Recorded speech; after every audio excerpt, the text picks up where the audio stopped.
कथा थोड़ा कथा लगा दे कथा तो पढ़ो तो ऊपर पढ़े मेरे मामा सर पड़े देखो रात तो उन्होंने रखा ही है पूजा वो साल से आमार में कम देते हैं झगड़े तो पड़ जाओ अपने आगे रखते रहे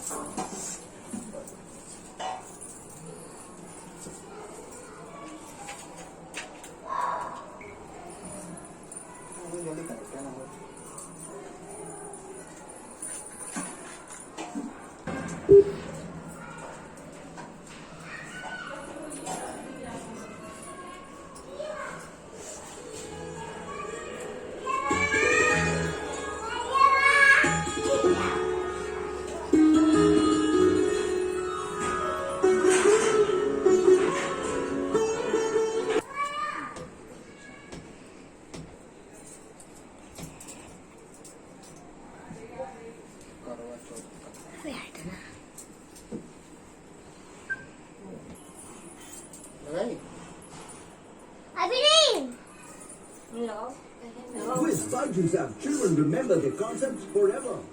है बल्कि इस बुक को करने से वैवाहिक जीवन की सारी परेशानियां भी दूर होती हैं और सौभाग्य की प्राप्ति होती है।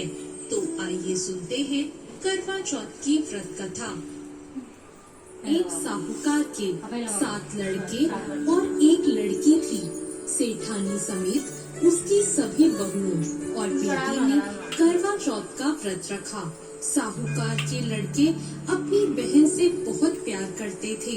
साहूकार के लड़के जब भोजन करने लगे तो उन्होंने अपनी बहन से भोजन के लिए कहा।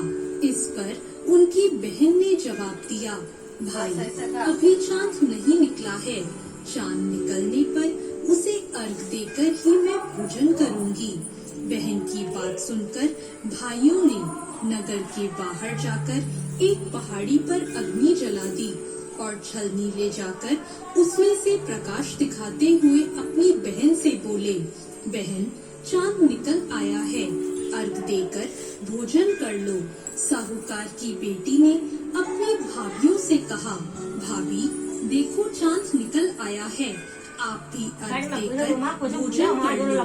ननद की बात सुनकर भाभियाँ बोली, भाई साहब ये तो आपका चांद है, हमारा चांद आने में अभी समय है। वह भूख से व्याकुल थी, छींक आ गई। दूसरा घास खाते ही दूसरा घास अभी खाने ही वाली थी कि उसके ससुराल से बुलावा आ गया कि पति बीमार है और जिस भी हाल में हो तुरंत ससुराल पहुँचे। उसे विदा करने के लिए माँ ने जब बक्से से कपड़े निकाले तो काले कपड़े मिले। दूसरी बार सभी कपड़े सफेद निकले। बेटी बोली, माँ तुम रहने दो, मैं चली जाती हूँ। माँ घबराकर बेटी से बोली, बेटी रास्ते में जो भी छोटा बड़ा कोई भी मिले सबके पैर पड़ती जाना, जो भी सुहाए तो वहीं अपने पल्ले में गांठ बांध लेना। बेटी बोली, ठीक है, और वह अपने ससुराल के लिए चल गई। रास्ते में उसे जो भी मिला वो सबके पांव छूते गई। सब में सुखी रहो, पियर का सुख देखो, खुश रहो का आशीर्वाद दिया। ऐसे वह अपने ससुराल पहुंच गई। ससुराल के दरवाजे पर छोटी ननद खेल रही थी। जब उसके पांव छुए तो उसने आशीर्वाद दिया, सदा सौभाग्यवती रहो, पुत्रवती रहो और भू सुहागन हो। यह सुनते ही उसने अपने पल्ले से गांठ बांध ली। घर में अंदर गई तो उसने देखा कि उसका पति मरा हुआ जमीन पर लेटा है और उसे ले जाने की तैयारी हो रही है। वो बहुत रोई, बहुत चिल्लाई। जैसे ही उसे ले जाने लगे वो रोती चिल्लाती बोली, मैं इन्हें ले जाने नहीं दूंगी। फिर भी जब कोई नहीं माना तो वो बोली, मैं भी साथ जाऊंगी। और वो नहीं मानी तो सब बोले, ले चलो साथ में। जब पति को जलाने का समय आया तो वो बोली, मैं इन्हें जलाने भी नहीं दूंगी। तो सभी बोले, पहले तो पति को खा गई, अब उसकी मिट्टी भी खराब कर रही है। लेकिन वो नहीं मानी।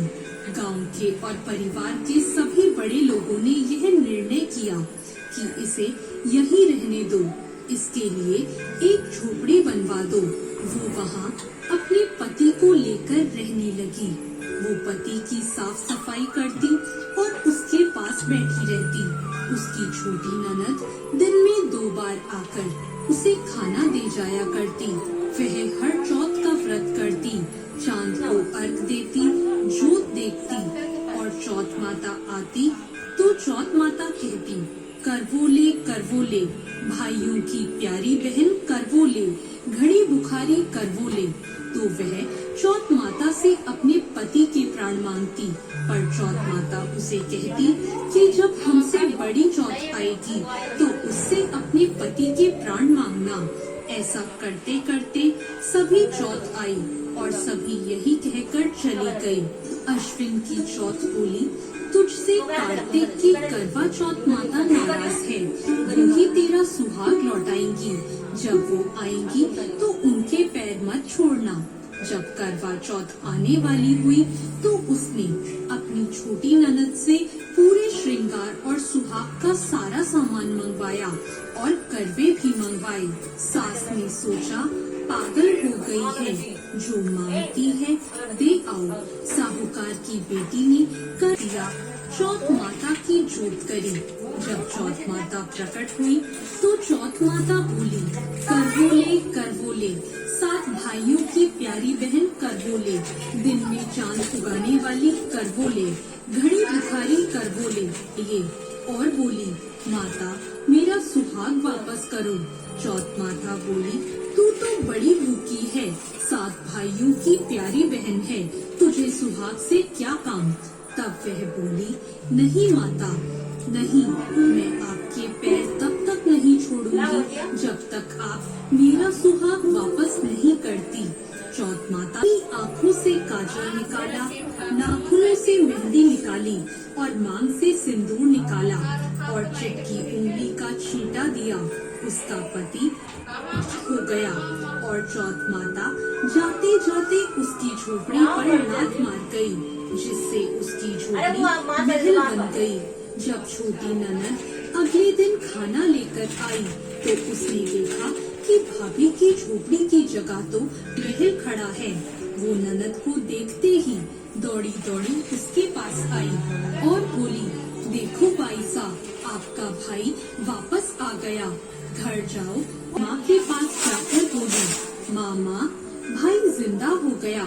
माँ बोली, उस भाभी के साथ तेरा भी दिमाग खराब हो गया है। ननद बोली, नहीं माँ, मैंने देखा है, भाई सच में जिंदा हो। गाज सास बहू के पैर छूने लगी और बहू सास के पैर छूने लगी। वो बोली, देखो माँ, आपका बेटा वापस आ गया। सास बोली, मैंने घर से भेज दिया था, वो तो तू ही थी जो इसे वापस लेकर आई है।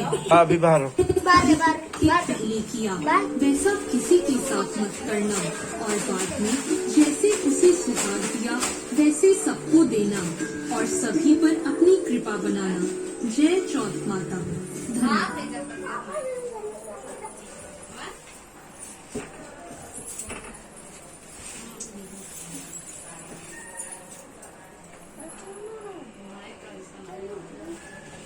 बाबा, सबसे अच्छा और कम कीमत में पर्सनल लोन कहाँ मिलेगा?